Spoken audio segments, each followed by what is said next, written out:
It's The Franklin Show, live from Franklin with America's favorite adopted pup, Franklin Delano Roosevelt Lloyd Wright Sinatra Seltzer, and his friend and favorite Franklin dog adopter and purveyor of alternate facts, Michael Seltzer. I'm Marie Osborne, sometimes famous WJR news anchor, and now here's Franklin.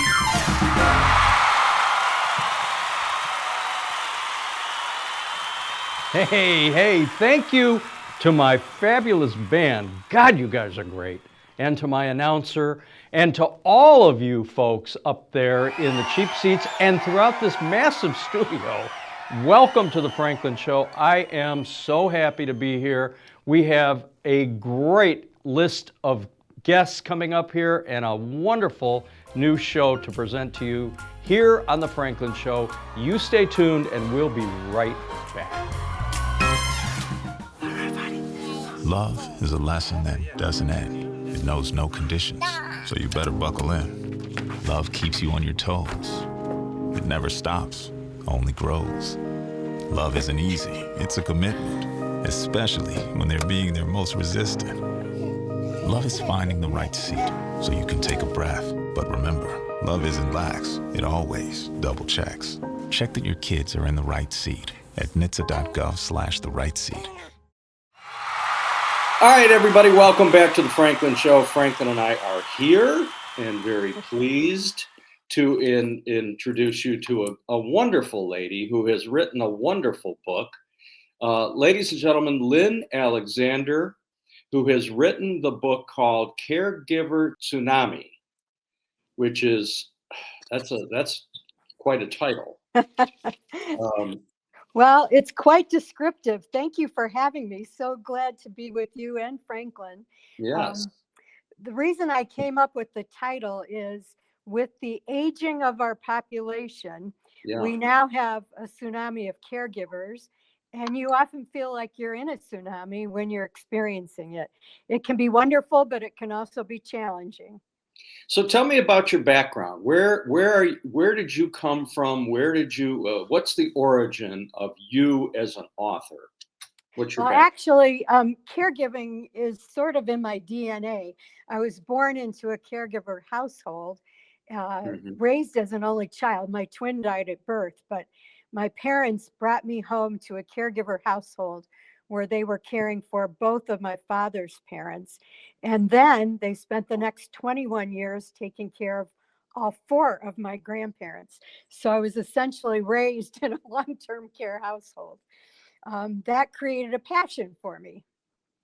Yeah, well, obviously that would create a passion. But what's your background? What did you do as a career? Well, I started out as a corporate trainer for about 17 years, focusing on public speaking, facilitation, and all of that, and then was recruited to be on the Commission for Services to the Aging in Michigan. I served for about 3 years on that commission and then was recruited to be the director of the Michigan Office of Services to the Aging, which is a statewide hub for all of senior services in the state.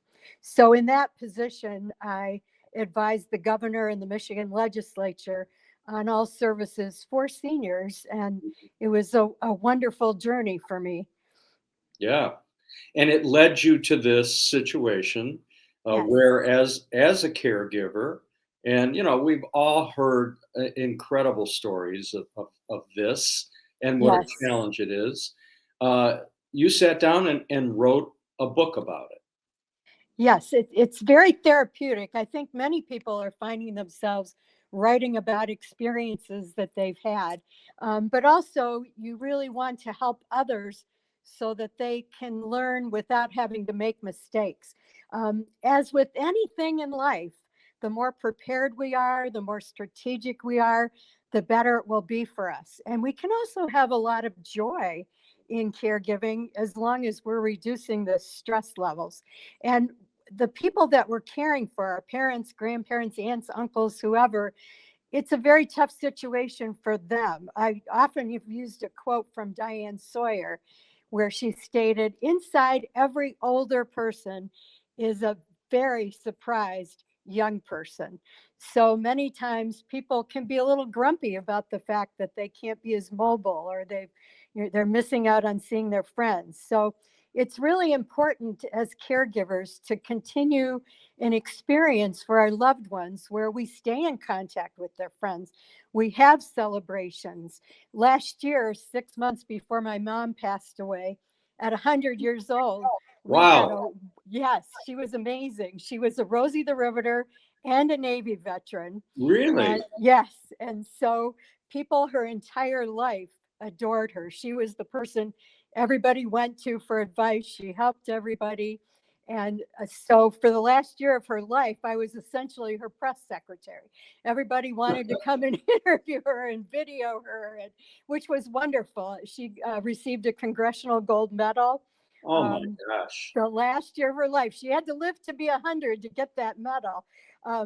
But we did a wonderful celebration party for her with 70 people, nieces and nephews she hadn't seen in decades. And Oh, Women in Defense in Macomb County had adopted her. And it was just wonderful. what So a we can still wonderful have joy. Yeah, what a wonderful send off at 100 years old. And where was she living? Was she living with you, or was she living in a facility? Well, she lived somewhat independently at Presbyterian Villages of Michigan Wow. until the last 18 months of her life. And then she ended her life at the VA home in Chesterfield Township, which I will tell you was such a wonderful experience. Her acuity level was way too high at that point for me to help her more so. So they were 10 plus with their caregiving, the way in which they took care of her. They treated her like she was their own mother. And the week that she died, Yeah. the staff, if they were not assigned to her, before or after their shift, they would come to visit her. Because they knew they would be sending her off. So it was a wonderful experience for her. And then she was the belle of the ball. She would get her hair done. They would roll her down the hallway, and 12 people would tell her how beautiful she looked. Oh, And so that's one of the things I like to add to folks too. Sometimes we can have this illusion of staying in their own home forever and ever is a good thing to do. And often it is a good thing to do, but sometimes they can be better off when they're cared for 24/7 with a lot of stimulation around them. well, there's something to be said for being in an environment where you're with other people and you have some socialization. Um, Absolutely. my own mother, who was also just a priceless treasure, lived at Fleischmann in West Yes. Bloomfield. And man, she loved it there. She loved playing cards with all her girlfriends. She loved the food. She loved the movies. She loved everything. And it was the greatest way for her to end her 87 years of life in a facility where she was beloved, where she had entertainment and activities. And I loved going over there. I worked as a volunteer at Uh, the bistro. And even after my mom passed away, I continued to work as a volunteer. People said, "You're not going to continue to do this, are you?" I said, "Sure, I am. I love seeing my yes. mom's friends and hearing stories about her that I may or may not have heard before."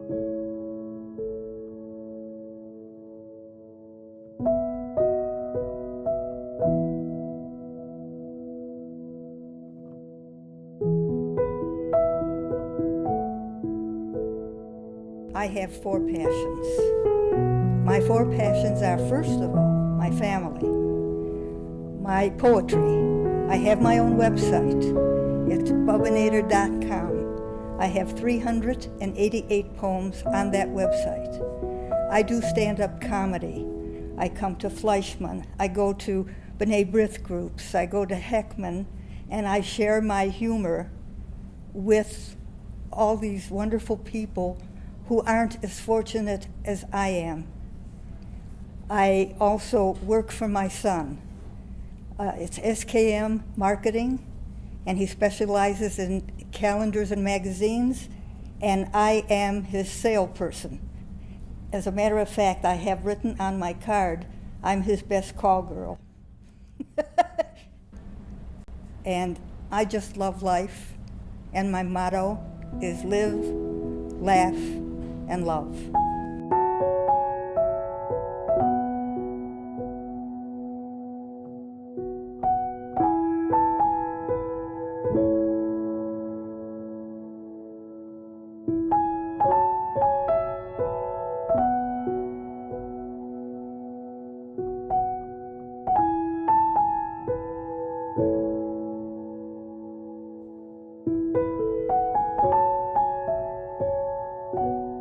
Before I leave all you wonderful people, and I want to thank you all for coming and sharing this with all of us, I just have one joke I'd like to leave with you. Tsipka goes to Hiller's, and she ganves, she steals a can of peaches, and they caught her. So they take her to the judge who knew her. And the judge says to her, Tsipka, why did you do such a thing? She says, I'll tell you the truth. I really don't know. The judge says, well, I'm sorry, you have to have some kind of a penalty. How many peaches were in the can? She says 6. He says, all right, you're going to have to go to jail for 6 days. And Moishe, her husband, popped up and said, she took a can of peas too.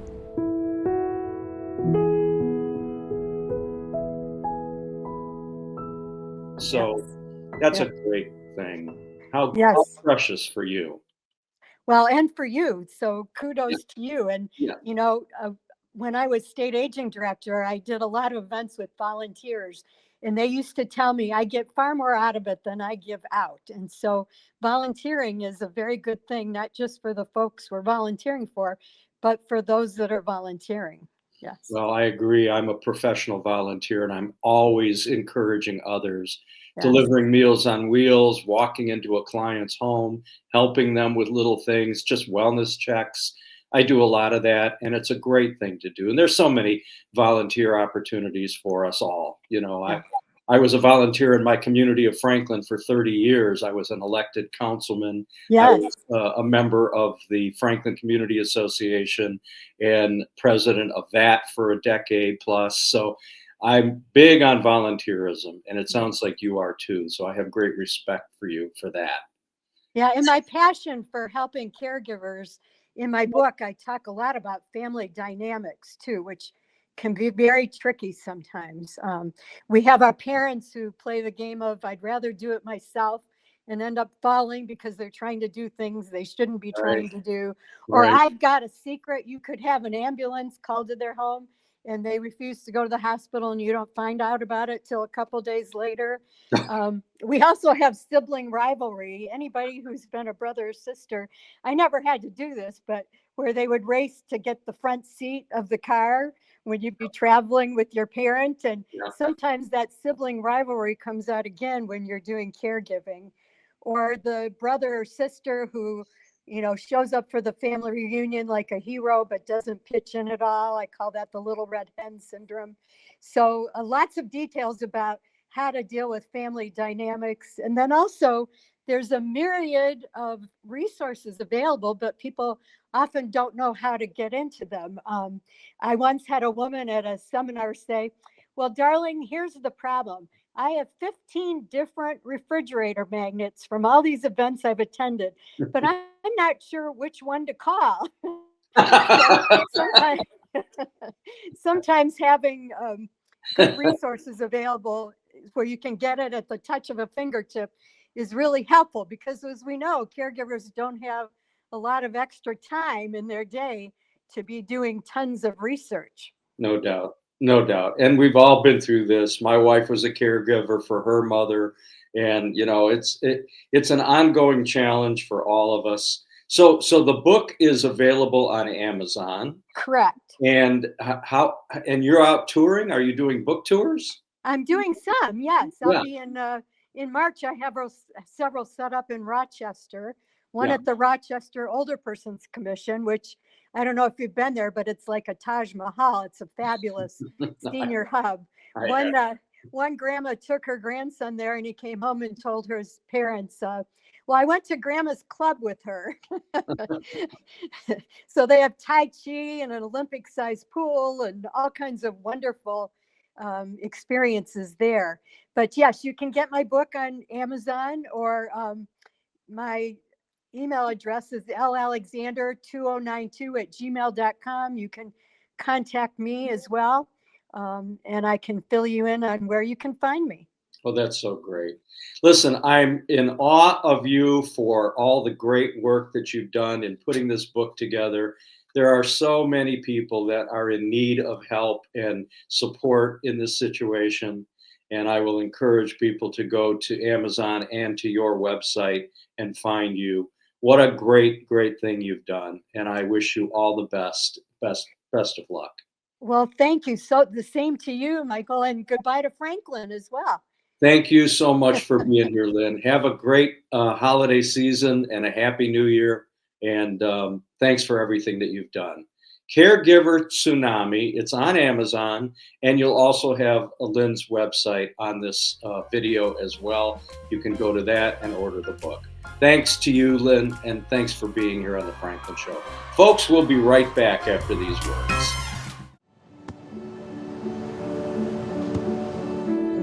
I don't remember how it started. Go to that.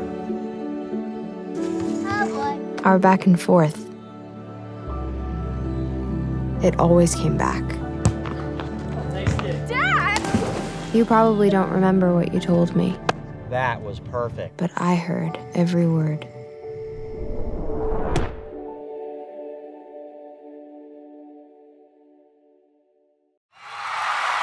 Hey, everybody, welcome back to The Franklin Show. Recently, I had a great honor of receiving what I guess you could call a Lifetime Achievement Award from the Village of Franklin for my 30 years of service, having moved to Franklin in 1995, joining the Franklin Community Association, becoming its president, breaking an ongoing standard of one-year presidencies. I was the president for 11 years on the Franklin Community Association. And then I was recruited in 2010 to join the Franklin Council and became the longest serving member of the Franklin Council continuously, serving from 2010 until this year when I retired. I had 5 terms of service, and the council was gracious enough to give me a nice send-off. And I'm very much appreciative, and I will always cherish my 3 decades in the Village of Franklin. Of course, meeting this man, Franklin, in the Village of Franklin and adopting him in 2016 is the highlight of that. In any event, here's that video. Okay, next is at our last meeting when Trustee Seltzer, former Trustee Seltzer, announced his retirement, we had discussed preparing a proclamation to his service in Franklin, which I now have in front of me, and I would like to take the time to read. Village of Franklin Proclamation recognizing Mike Seltzer for his service as a trustee to the village. Whereas Mike Seltzer and his wife Lori came to the Village of Franklin in 1995, where he resided in one of the village's coveted historic structures. And whereas Mike Seltzer soon thereafter began to pursue civic involvement as a member of the Franklin Community Association. And whereas after serving as a member of the FCA, he became president of the association, serving for 11 years. And whereas Mike ran and won a seat on the Village Board of Trustees in 2010 and held that seat for 15 years over 4 consecutive terms of office. And whereas Mike was unfailingly prepared for council meetings and served on a number of internal committees representing Franklin on the next board of directors and serving as council liaison on the Main Street Franklin board. And whereas Mike celebrated Franklin and its rich community along with his dog, present today, Franklin Delano Roosevelt Lloyd Wright Sinatra Seltzer, on The Franklin Show through Bloomfield Community Television, which received the 2025 Hometown Media Award. Whereas Mike proved an integral part of bringing the village administrative team onto stable footing after a period of turbulation. And whereas Mike has shown himself over the previous 30 years to be an outstanding example of volunteerism in and for the town that time forgot. Now therefore be it resolved The Village Council of the Village of Franklin hereby recognizes and honors Mike Seltzer for his 30 years of service to the Village of Franklin and his 15 years serving as a village trustee. Be it further resolved that a copy of this resolution and expression of civic appreciation be presented to Mike Seltzer on behalf of the undersigned.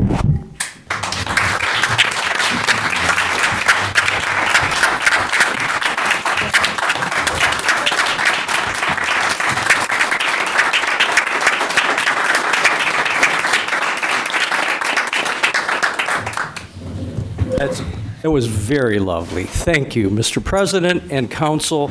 I was kind of hoping that I would get that chair with my name on it. We got to work on it. right. This room's still going through some renovations in the near future, so maybe we can. I am very proud of so many things, and I know a lot of people say it's a thankless task. I never felt that it was. I always enjoyed and continue to be appreciative of the opportunity that I had here in the village. I grew up 6 miles south of here in northwest Detroit. It was a neighborhood of policemen and firemen, and I learned respect for law and order. I carried that with me throughout my life. I had Back the Blue on my property for years and years, and I continued to support our great police and our great fire department here in the village of Franklin. So it's such an honor for me to think that 30 years ago, my wife and I were fortunate enough to move into this village. We came from Bloomfield Hills. We had a very completely done suburban house. I remember the day she called me. I was in New York, and she said, I found a house we have to buy tomorrow. Stop by on your way home from the airport and look at this house because we need to buy it. And I listened to my wife, so we did that. But I felt like I was going from the Jetsons to the Flintstones. And when we got into this historic 1840s home that was once an inn and once a restaurant, I became so enthralled with all of the history of this village. And that historical museum that you talk about has the Franklin House dinner by reservation sign in it. I donated that when we sold our house. I'm proud of the years that I spent on the FCA. We kept Roundup going all those years, and there were tough times. We added music and movies on the green. I'm very proud of those things. We continue to celebrate that. We added welcome to Franklin signs. Nobody had ever done that before. That was something that still lives on. People know this is Franklin, so I'm proud of that. And then when I was asked to join council, I was making a move from the social life of being the president of the FCA and all the fun things that we do to the controversies of politics here. But I dove into it, and I enjoyed every minute of it. And it's always been a pleasure and a privilege. I'm proud of two things as well. That I was here and supported the first female president of this council in its history, Pam Hansen, who's here with us tonight. Congratulations, first woman president. And then I'll never forget a couple years ago when Brian Gordon left the village and there was an opening on council. And I made a phone call to my friend David Goldberg, who was on planning, and I said, David, we need you on council. Would you consider it? And you said yes. And I'm very proud that today you're the first Jewish president we've ever had in the village of Franklin.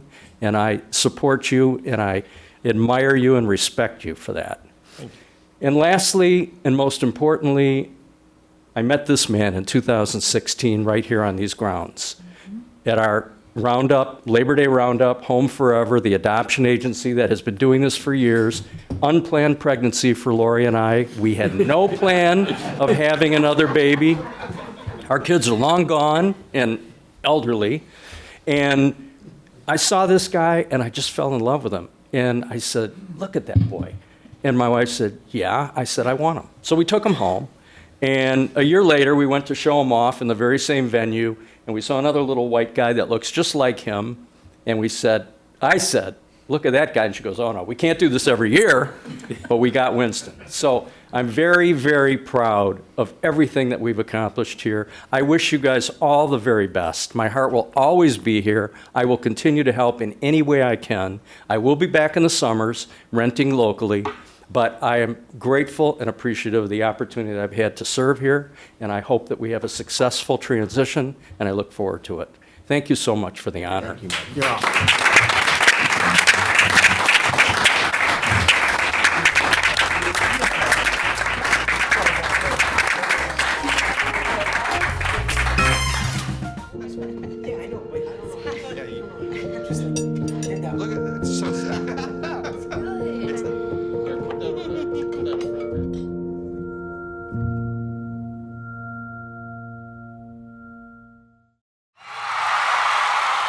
Well, folks, thank you so much for tuning in, and thank you to my great band, my fabulous announcer, this entire great studio audience, and all of the technicians that work so hard every week to make The Franklin Show the most entertaining and award-winning show on television.